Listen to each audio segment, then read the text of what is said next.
Okay, so this is my first time doing live streaming on my phone, so I'm super excited.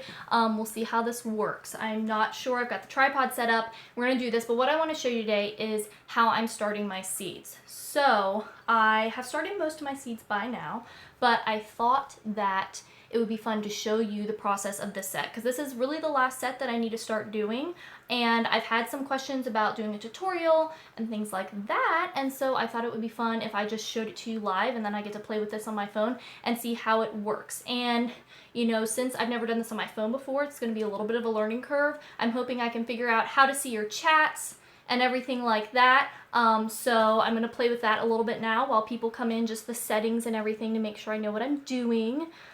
So let's see. Okay, so it looks like I should be able to see your chats when they come through.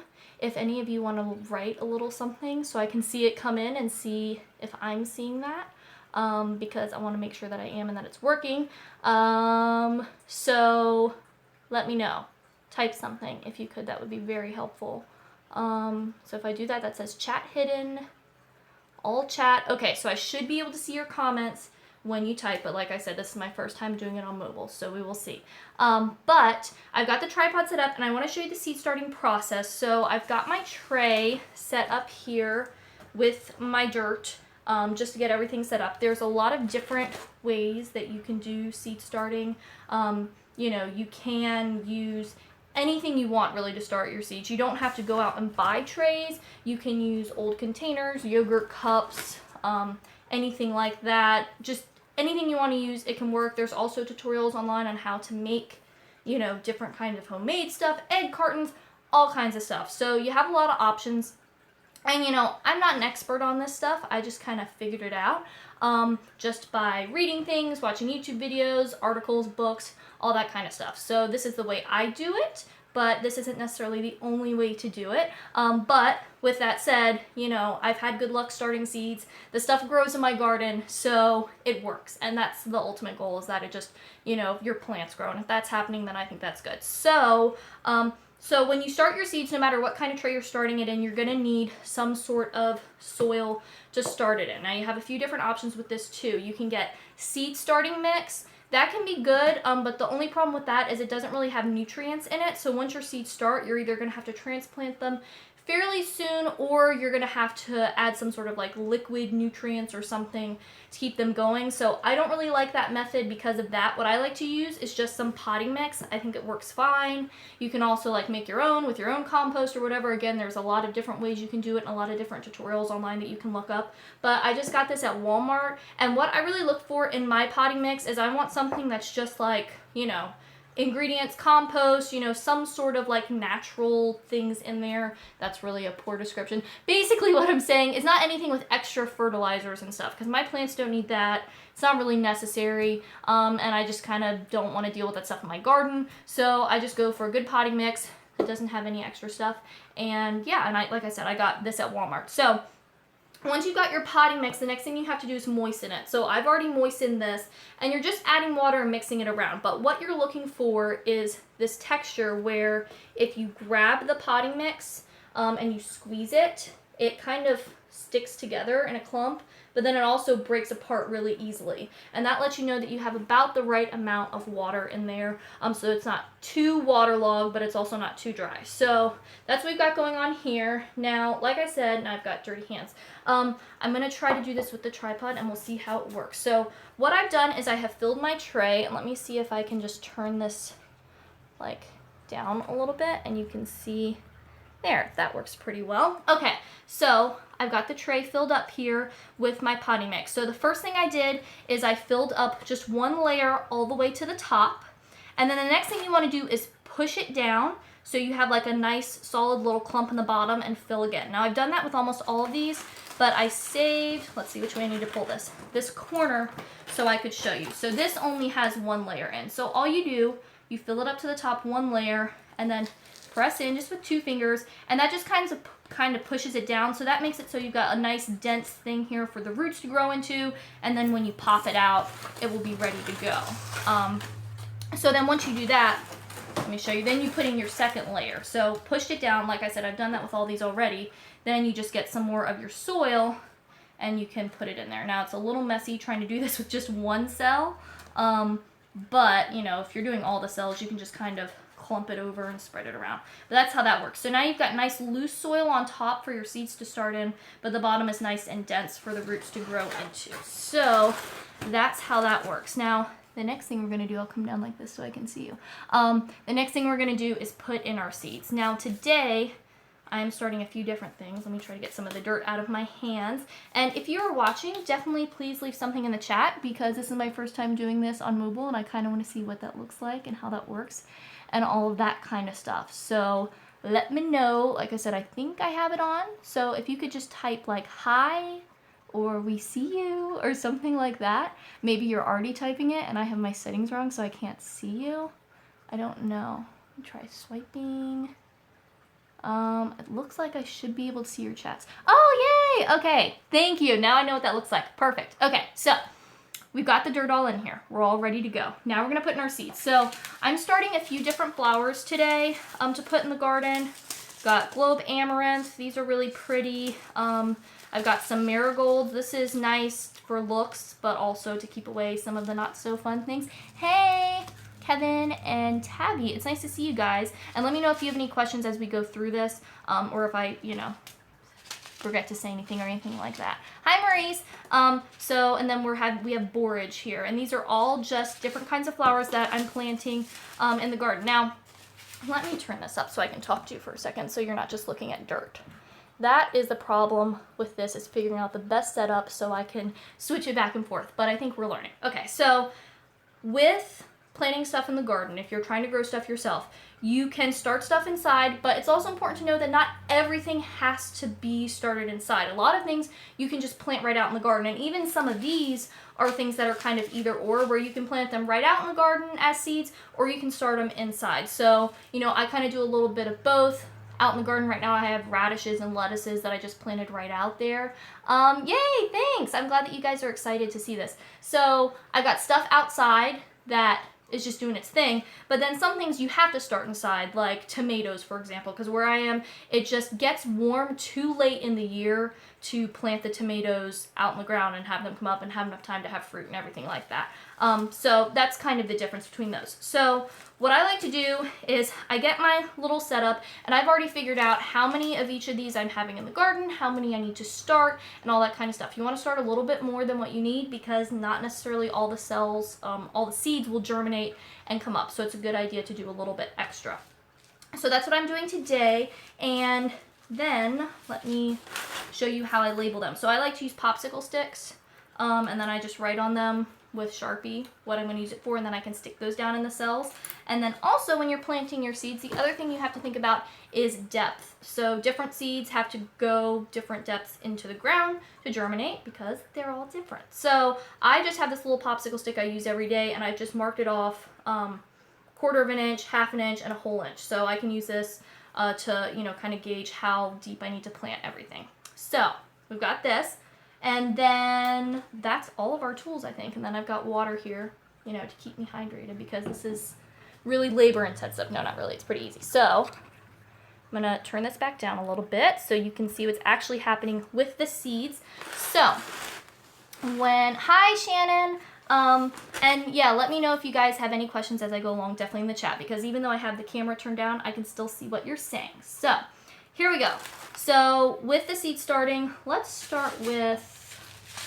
start with these. These are the marigolds. So any seeds that you get, it will tell you on the packet what you need to do, how deep you need to plant it, how soon you need to plant it.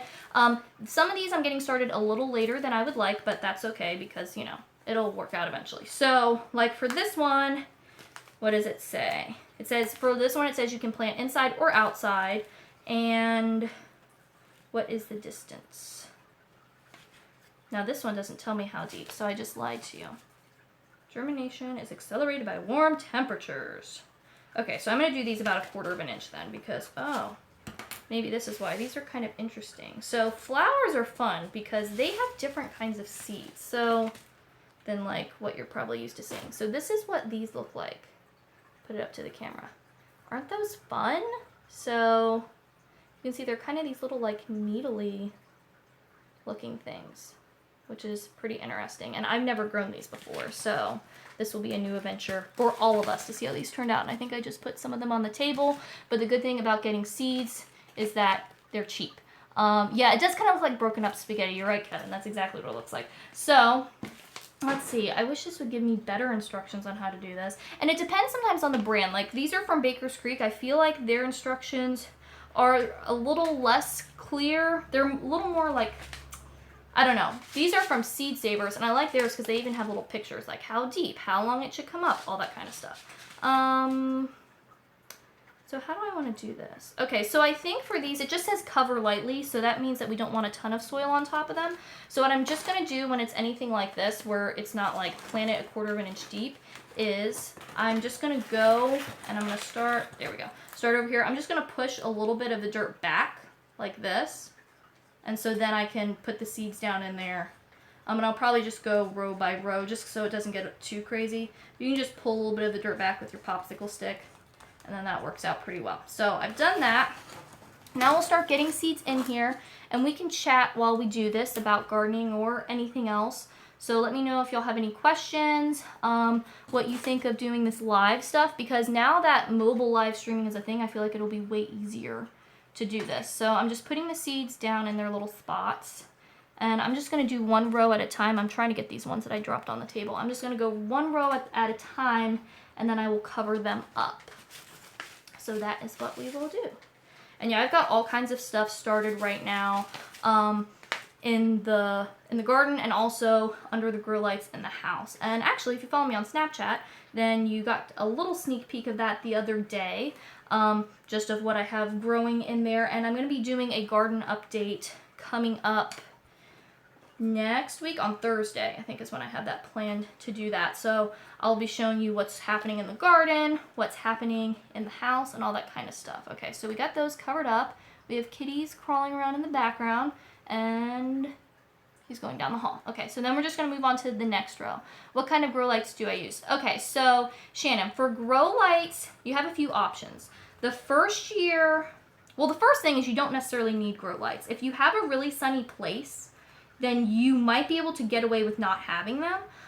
The first year I gardened, I tried that, and it was not a good result because we just don't have a spot in here where we get enough consistent sunlight.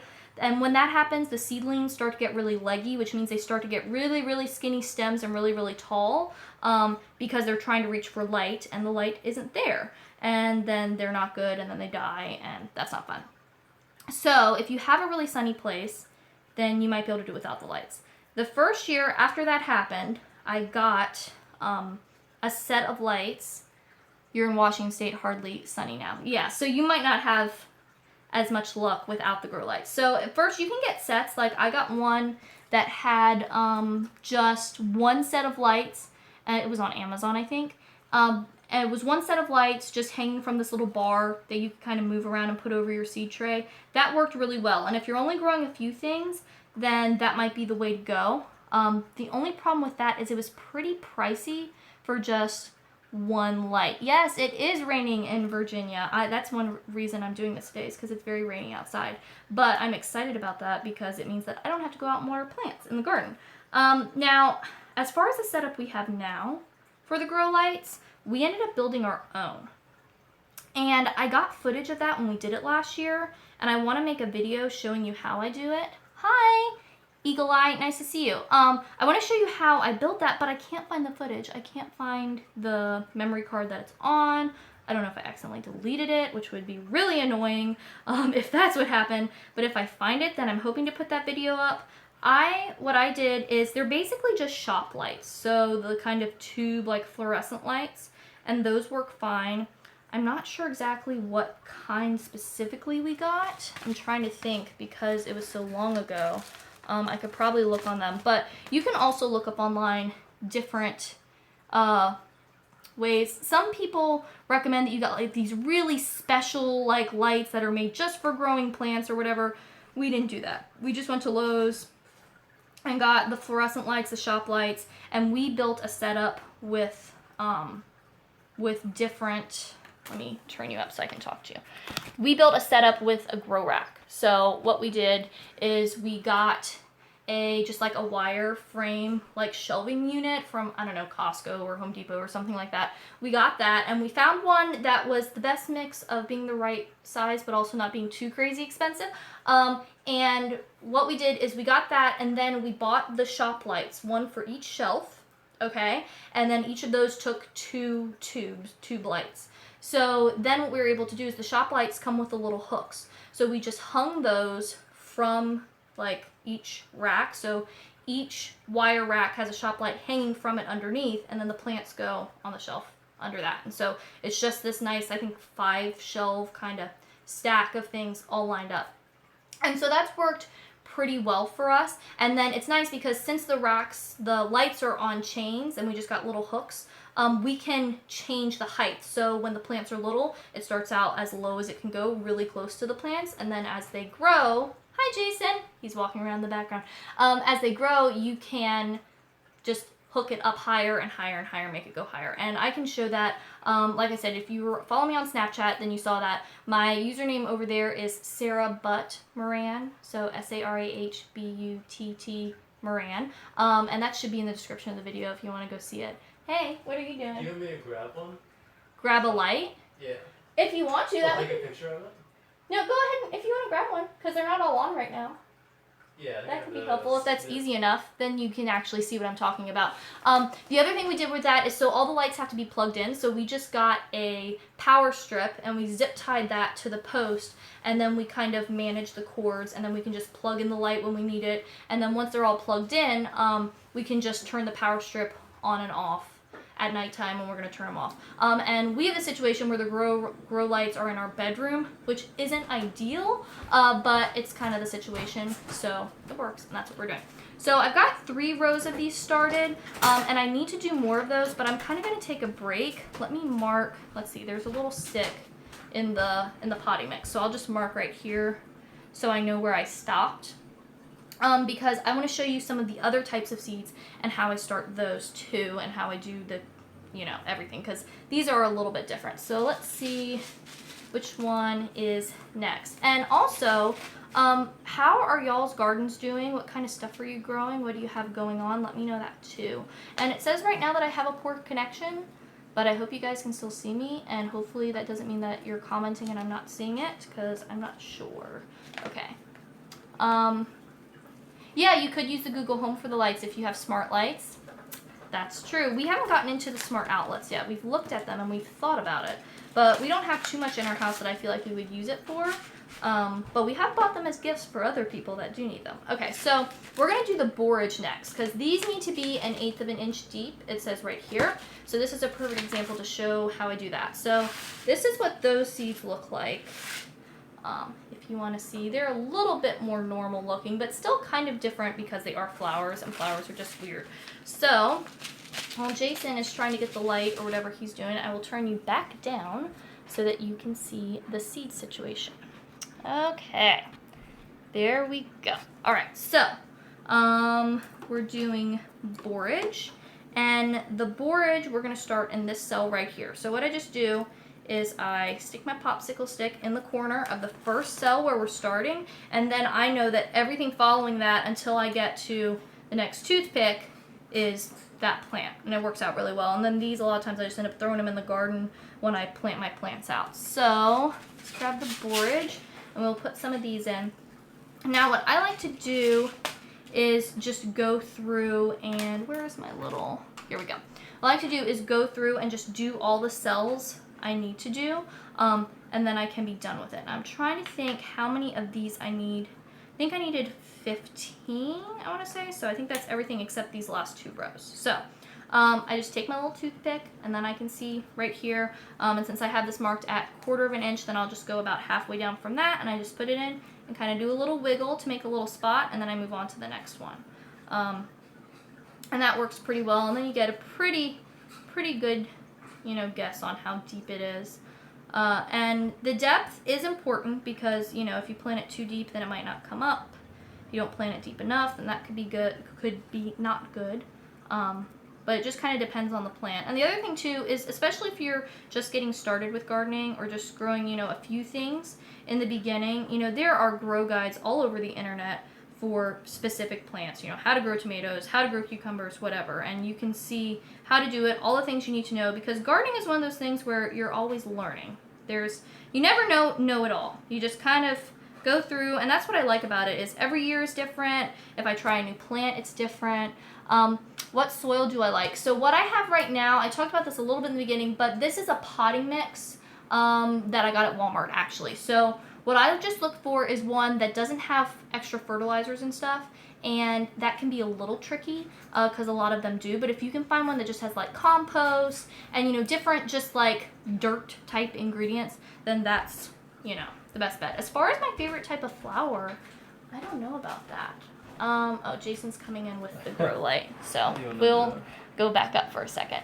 My favorite type of flower, as far as growing in the garden, zinnias and sunflowers are both really pretty. I like both of those. I don't know, I kind of like everything. I can never pick favorites. The borage, this is really fun. It gives you really pretty blue flowers, and they're edible, so you can put them, you know, in salads or in drinks, and that's kind of fun.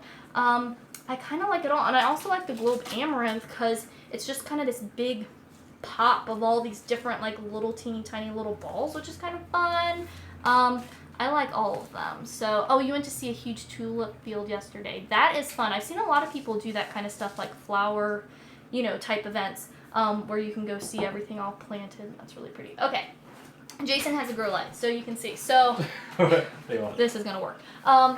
So this is the shop light. So you can see this is how, you know, it hangs. But then the two lights are just popped in here, and then this is the chain. So we bought the little hooks that go on the end, and then we can move it up or down however much we need to. Now, as far as what kind of lights are in here, these should be marked or something, right? I think so. These are 40 watt something. Does it say? Cool white something? Cool white, maybe? I don't know, look. I wish I knew more specifics. The ballast says Lithona light. What that is. So we kind of looked around, and like I said, if you look online about grow lights, you can find a lot of forums where people have a lot of opinions. Yeah, and so then we hang it from the rack. So we just have a wire shelving unit.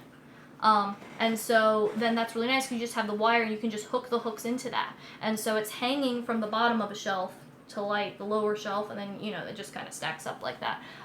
So that is really easy, and I don't know, it's just easy to move stuff around. Nothing's permanent, and it's easy to break down if you need to break it down, all that kind of stuff. It's solid enough to get the job done, and it's not like at risk for falling apart or anything, but it's also easy to take apart if you need to. Oh, and Jason has a picture here if you want to see.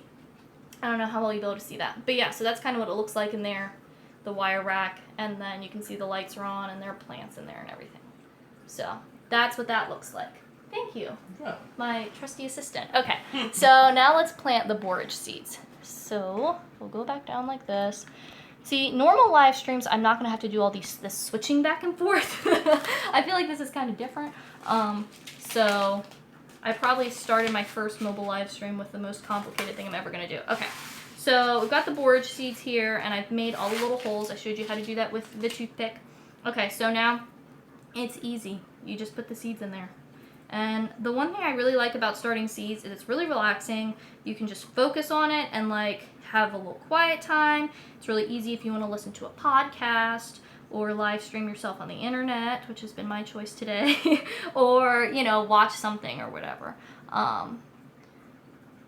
Thank you. Yeah, I think it's a really good setup. And yeah, as far as flowers, eating them, the borage you can eat. There are a lot of edible flowers that people don't know about. Oh, you're welcome. I'm happy to do it. You know, gardening is one of those things I think seems intimidating when you first start, but especially now that we have so much access to information on the internet, and there's a lot of gardening YouTube channels that I really like too, and so it's easy to see a bunch of different ways, and that's the thing, there isn't one right way to do anything, there's just a lot of different things. And you can just kind of test it out and see what's going to work for you. If you haven't gardened, you should definitely try it. Even if you just want to start off with, you know, some herbs or something on a windowsill or, you know, in your kitchen or something indoors. Even that is really nice because the herbs can be really expensive at the store, but they're really easy to grow. Where did I put my toothpick? Oh, here we go. They're really easy to grow, and they add a ton of flavor to your food, and it saves you a lot of money. Because the other thing when you buy herbs is a lot of times they go to waste. You end up tossing them out anyways. And so growing them is a good idea. And you can just pick, a couple favorites and try that. And you can even buy starter plants. So I like to start things from seed. But if you just want to get some plants at your store, you can do that too. Okay, thanks. That's Jason's channel, Cats and Pats. So if you want to know what the bulbs are, you just put that in there. And if you're not subscribed to Jason's channel, you should go check it out, especially if you love kitty cats and you want to see more of our kitty cats, because that's what his whole channel is about. And it's really fun. And it almost sounds like a not real thing. Like, oh, a cat channel on YouTube. Amazing. So I just covered all those up. So now those are ready to go. And then we can start the next one. So globe amaranth, I'm going to put that toothpick or popsicle stick in here. And there you go. As far as gardening channels, if you guys want to check any out, I'll try to remember some. I'm sure I'll forget some. But one that I really like is called 1 Yard Revolution. That one is really good. It's really amazing to see what he's able to do with only a little bit of space. And also he does a lot of year-round gardening, which is pretty fun. The next thing, so these are the globe amaranth seeds. And these...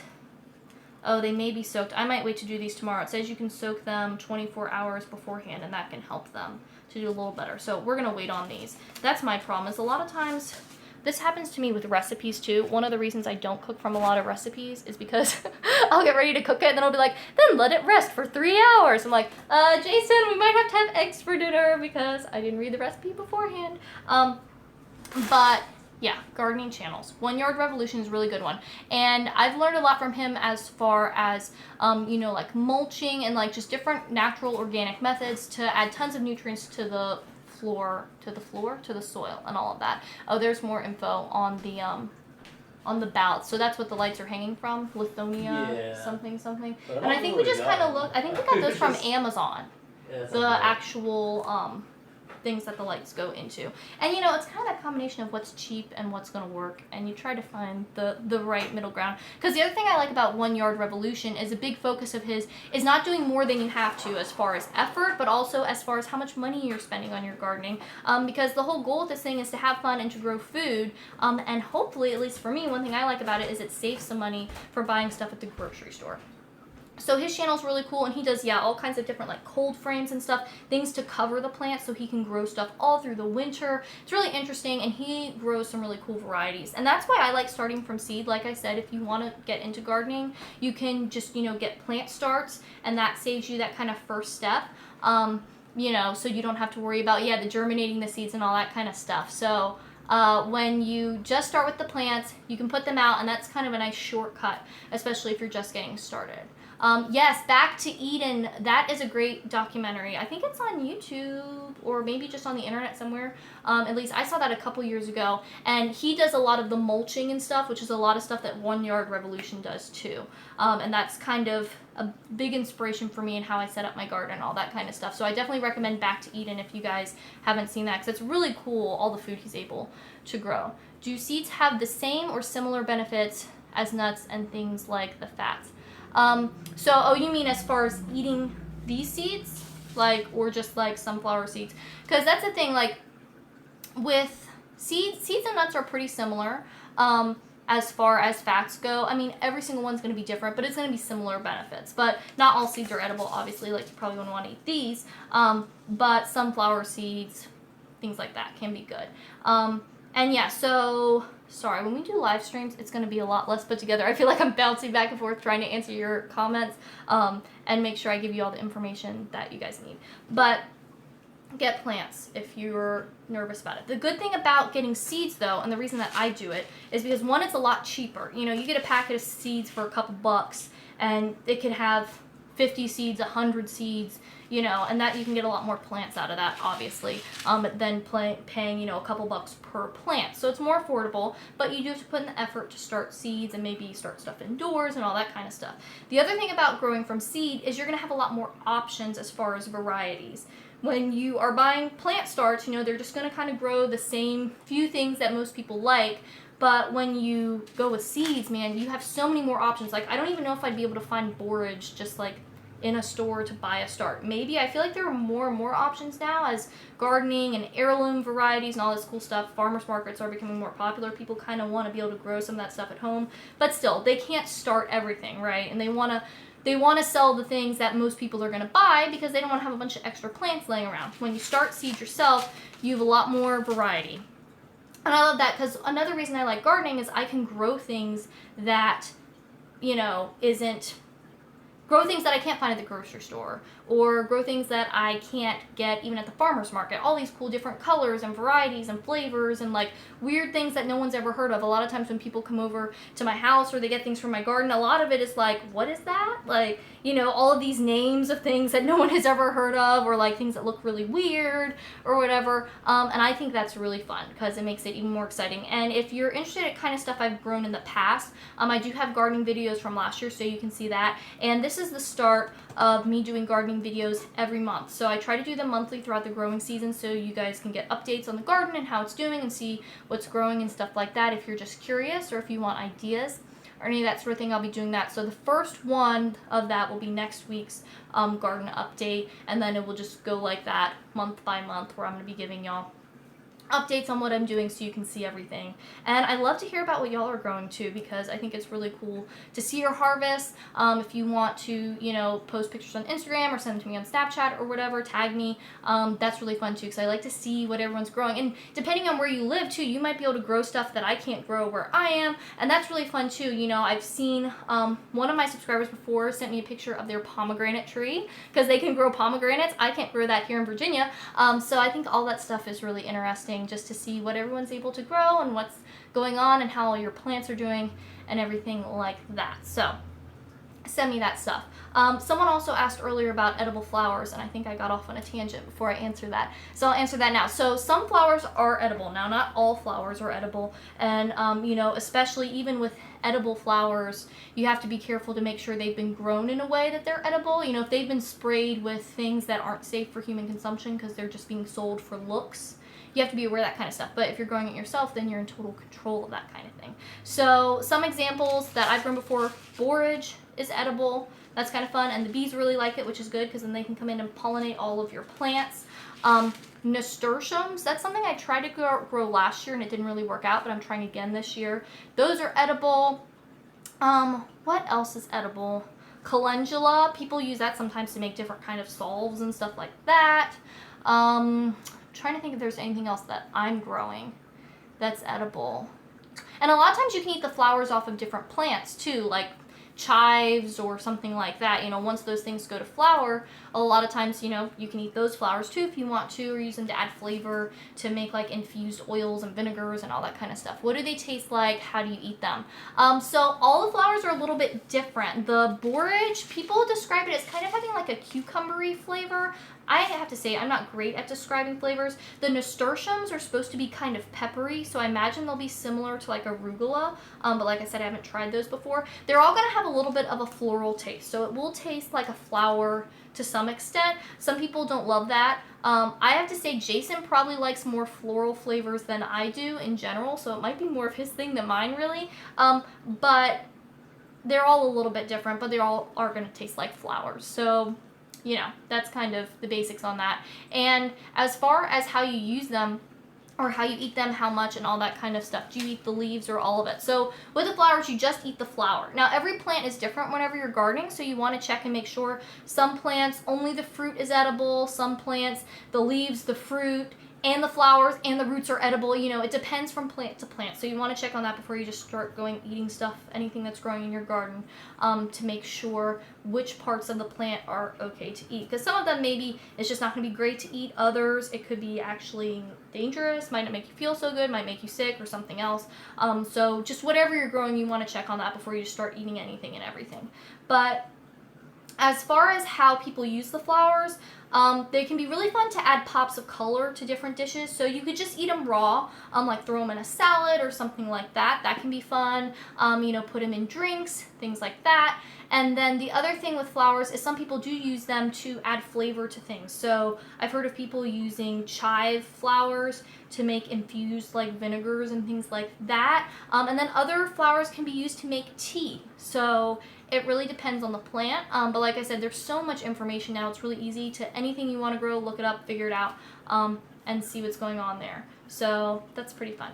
So we have got the borage planted. Like I said, I'm going to have to do the globe amaranth later. I'm going to plant some more of these marigolds here while I'm talking to you, just so I can get that done.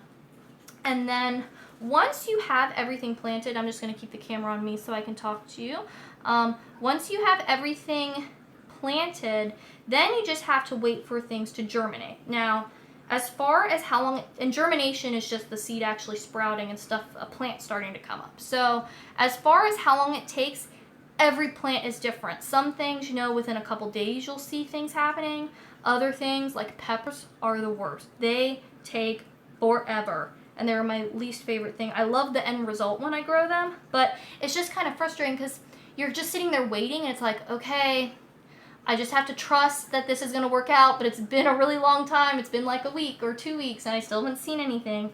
So things that have a fast germination time are a little bit more fun because it's like really quick that you get to know, okay, it's working, things are happening, things are growing. But when it takes forever, you can kind of start to get worried. Hey, Mark, how do you harvest your herbs? Do you prune and allow them to keep growing, or do you uproot them? So what I do typically is I just take off what I need. Now, because I'm not trying to sell it or whatever, because the plant will keep growing. So I just kind of trim off what I need as I'm going, and that works pretty well for me. And a lot of times, like with basil and stuff, if it starts to flower, I'll just pinch off the flowers so it will keep producing leaves and not do its flowery thing until the end of the year. So that's how I normally do that, because they will keep growing. And because a lot of times I see people buy like a basil plant or something from the store, but they just kind of cut everything off and then toss it out. But really, even with something like that, like you can just plant it and it will keep growing, as long as you don't take off too much. You know, you gotta leave it with something to work with, or it's not gonna happen.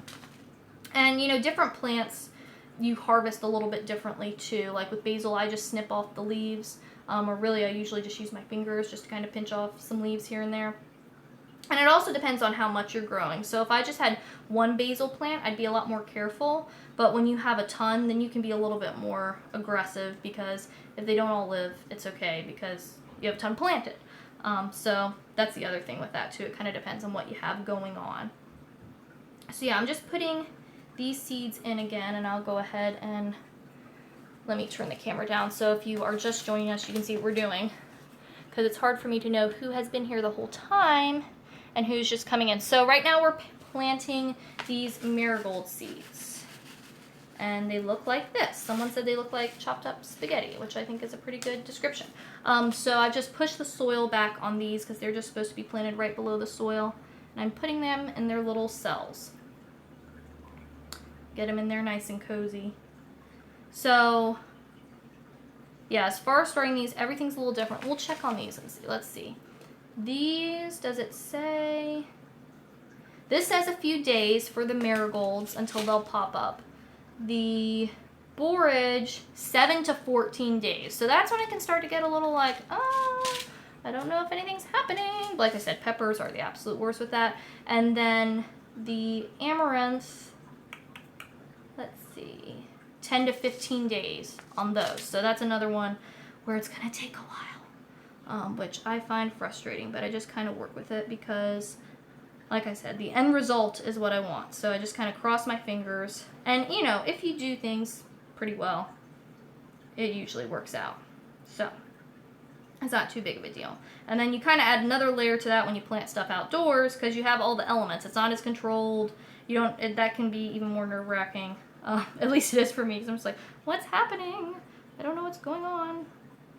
But things usually come up. And also, the first time you do anything with the gardening, the first time I plant any plant, and trying it out, you know, it's a little more like you don't know what's happening because you've never done it before. So if you're nervous about starting with gardening, or, you know, you think it's tricky, I'd really encourage you to just try to do one thing. Even just something in your house. Even if you don't have outdoor space like I do to have a large garden, you can grow something, and it's a good experience, I think, to have. And it can, you know, just, it's fun, and it can save you a little bit of money too, which can be nice. And you can use that in your cooking to make your food yummy. Okay, so I'm getting the last one of these planted in, and then these will be done. I'm excited because, like I said, I'm a little behind on this, and I need to get this stuff done, and I've been thinking that doing a live stream would be fun because I know some of you have asked about this. So, okay, and I'm just going to cover these up. And then once I have this whole tray filled, I'll tell you what I'm going to do. So I'm just putting the soil over top with the popsicle stick here, and I will turn you back right up so I can see you, or you can see me. Okay, so once these are all in here, the next thing I'm going to do is water. So the soil is already moist. I showed how to do that at the beginning, but you still want to give them a little more. So what I will do is water them from the bottom, and that's good because then the cells can kind of just soak up whatever they need. And it also means that you don't have to worry as much about like mold or things forming on the top. Whenever you're starting things in the cells, that can be an issue, is mold happening. But if you water from the bottom, that helps. And also, if you feel like you're really having trouble with that, I've seen people recommend put fans in there where stuff is growing, because that just gets the air circulating around, so stuff isn't going to grow. I haven't had too much of trouble with that, so I haven't had to do the fan thing. But it's just something to keep in mind if you start to see like, oh, that doesn't look so hot. You know, and like I said, it's a learning experience. I've made a ton of mistakes, but they're just, you know, I kind of learned the next year. I've done a couple experiments already this year that didn't really work out, but it's not a big deal because the more you do this, the more you kind of learn it and figure it out. So I'll show you what I'm talking about with watering from the bottom. So as you can see, you have the cells here, but this thing is sitting in a tray.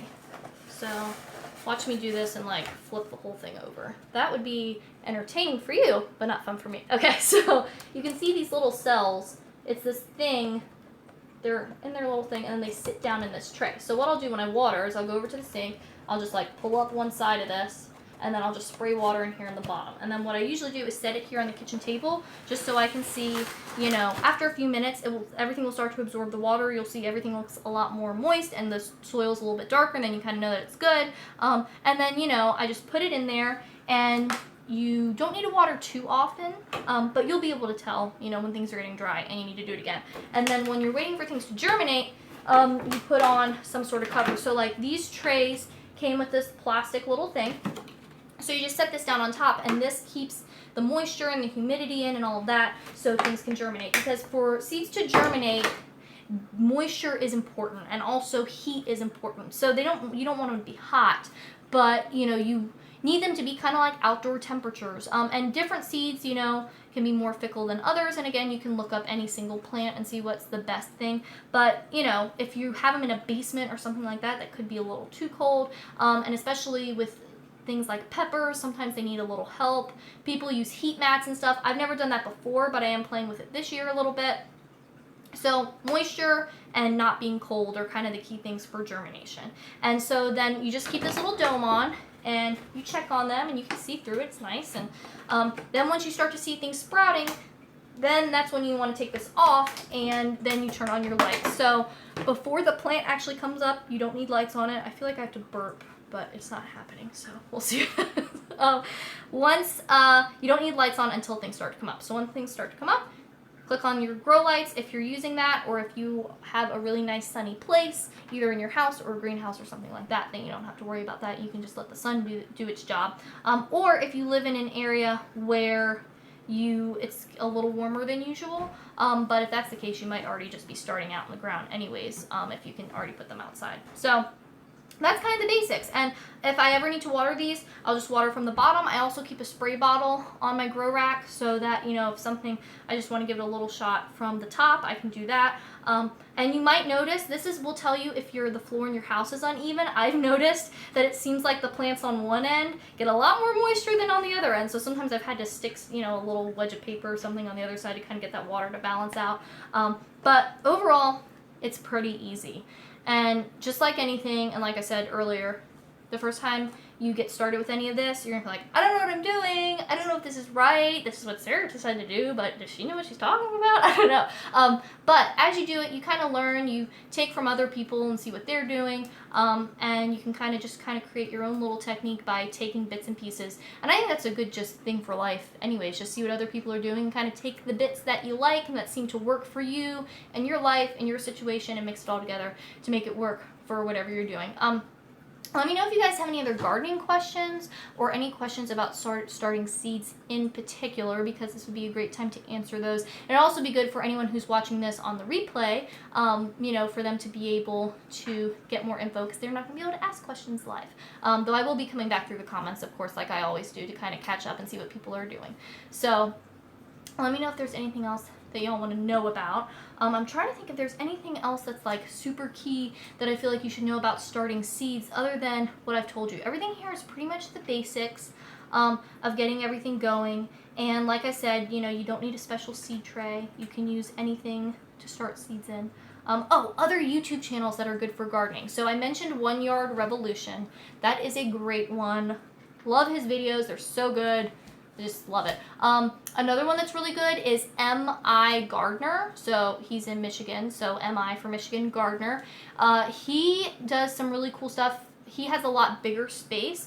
And so it's really cool to see what he's able to do with that compared to the other channel. And just, I don't know, he gets really great harvest. He grows a ton of stuff, and a lot more than he actually needs. And a lot of times he donates stuff too. And he has some basic grow guides for a lot of plants, like how to grow, I don't know, he's doing one on fruit trees right now. How to grow peaches, how to grow whatever.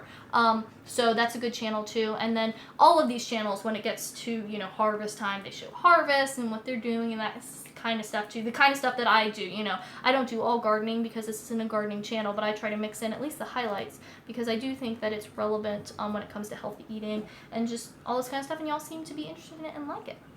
I'm trying to think of other good gardening channels. Those are the two that I watch the most. What is that one? It's John, I think is his name. Growing Your Greens, I think is his channel. I don't watch him as much. I have watched him in the past.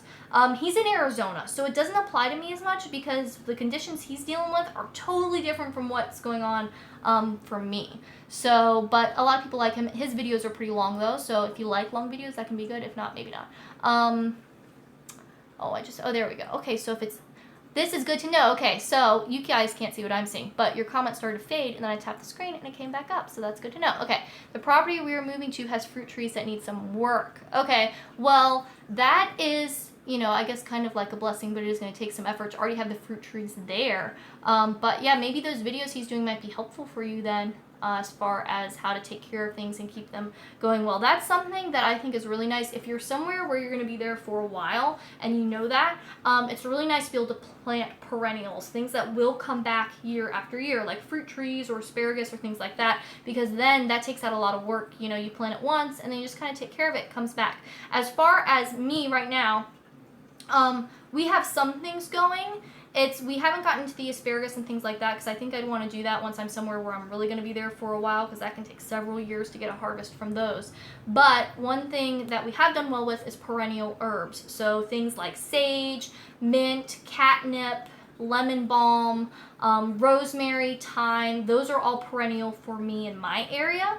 And so that means that, plant them once and then they keep coming back. So, I mean, we've had the catnip and the mint and the lemon balm out there are crazy. I've already gotten stuff out for the kitties and for myself with those. So that's been really helpful to have that already out there. And it's really exciting. It's kind of the first sign of spring and things warming up and things growing. And as far as other things that are perennial, it's going to depend on where you live. So another thing with gardening, I probably should have mentioned this at the beginning, but if you're all the way here, stick with me at the end, then you're going to get the most information. As far as what you can grow, you have to look up your growing zone. That is just it's based on how warm, how cold it is in your area, because different places you can grow different things. Obviously here in Virginia, I can't grow tropical fruit because we have winter. It just isn't hot enough. It's not going to work. I can't grow lemons or limes. I could do it maybe if I brought the plants indoors in the winter. Avocados, those don't grow here because of my growing zone. So look that up. It's really easy. Just Google like growing zone map, put in your location if you want, and you'll be able to see what your growing zone is, and then that will tell you what you can plant. So a lot of times you'll see something that will say, you know, zones 3 through 9 can grow this or something. So then you'll kind of know, okay, am I in there? Will it grow? Then other things, like there are some plants that are perennial for me, so it doesn't get so cold here that they won't survive, and they will come back. But if you're farther north, then they're not perennial, and you have to plant them every single year because it just gets way too cold. The other way works too. You know, I'm kind of in the middle being in Virginia, but some things here, they will keep growing farther south and they'll be perennial and they'll just keep coming back and coming back. But, you know, here in Virginia, it gets too cold and they won't make it through the winter. So that's the other important thing to look up. Let me know if you guys have any questions. I'll do one last call for questions before I hop off of here because I've got all my seeds planted. And I'm going to get these in on the grow rack with their little plastic covering on. But this has been really fun. I love doing these and I love doing live stuff, and I'm really excited now that I can do it on my phone and talk to you guys this way too, because that makes it a lot easier and a lot more I can do it a lot more places than when I have to do it on my laptop. So if you guys don't have any other questions, then I guess I will hop off for now. Oh, what's my favorite tropical fruit? That's a good question. Passion fruit. Passion fruit is the one. When I was on my honeymoon, they had a ton of passion fruit, like at the little breakfast buffet, and I just crushed it all. It's so good. And then one more. How long do you need to keep them covered? So to keep them covered, sorry, I'm just playing my settings a little bit here. To keep them covered, it's just until they come up. So this is just to keep it nice and humid so things will germinate. And then once you start to see the little seeds popping up, then you take the cover off and you turn on the lights, or you put them in the sunny place, or whatever you're doing to get them light.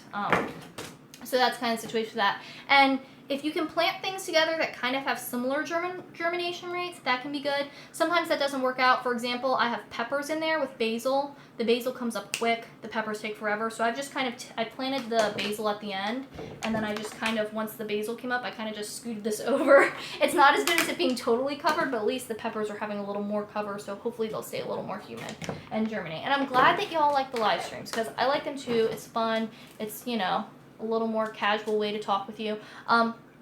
Like I said, I will be doing gardening videos. You're welcome. This has been really fun. And you have the peppers covered, but they're still tiny. If they've already come up, then you can go ahead and take the cover off. Just make sure you have the lights on, or in the sunny spots, that'll work. I'm glad you guys like these. These are fun. And yeah, if you want to see more gardening stuff in particular, a few places you should go. Here on my channel, obviously, I'm going to be doing the gardening updates. But if you want to see more stuff as it's happening throughout the month, Instagram and Snapchat are the two best places for that. I have them listed below every single video, so if you're not following me on those, then those are both great places to be, so you can see what's happening, especially Snapchat. I snap a lot. Snapchat is like my favorite thing right now. So follow me both those places. Instagram is at Sarah Moran Nutrition, just like the channel name here, and then Snapchat is Sarah Butt Moran. Someone asked me if Butt was my middle name. It's not. That's just a nickname that Jason had for me when we started dating, was Sarah Butt. And when I first made my Snapchat, it was before they had stories. So it was like, well, this is just a fun thing, you know? And then they had stories, and then it became public. And so that's the story behind that, and I'm just sticking with it because I think it's fun. So that's the story with that. Follow me both of those places if you want to see more gardening stuff, because I update all the time with what I'm doing over there. You'll get to see stuff more that's happening, more detail, and you would see like sneak peeks and stuff like that, so that's fun. Okay, well, I'm going to wrap this up. I'm going to get these under the grow lights. It's been fun hanging out with y'all. I really enjoy it, and I like talking to you in real time. So with all that said, I'm going to hop off, but I hope that you're having a great day, and I'll talk to you next time. All right, bye. Okay, now I have to figure out how to finish this thing. Bye, guys.